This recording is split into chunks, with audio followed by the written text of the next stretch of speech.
Bersi, kalojmë pak te kontratat e porosive. Në momentin që një qytetar kërkon të blejë një qoftë kjo apartament, njësi, parkim, dhe ky objekt ose kjo njësi apo nuk ekziston akoma, por ka përballë projektin dhe i drejtohet një shoqërie zhvilluese e cila ka marrë një akt ndërtimi dhe po ndërton aty.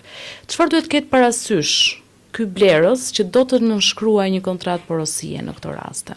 Që në qasjen me ndërtuesin është shumë e vështirë ta negociojnë njerëzit këtë, sepse tregu është i tillë ku duket sikur shet më shumë mungesa e mallit në treg se sa vetë kërkesa. Pra çdo ndërtues qaset me po dush mund të largohesh se ja shes dikujt tjetër.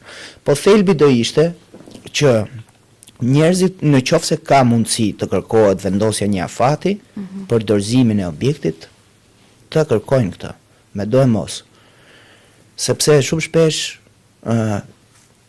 drejtohen tek subjekte që i thonë kur të mbaroj, ose kemi leje. Ideja është qofse ka leje, ka dhe një afat.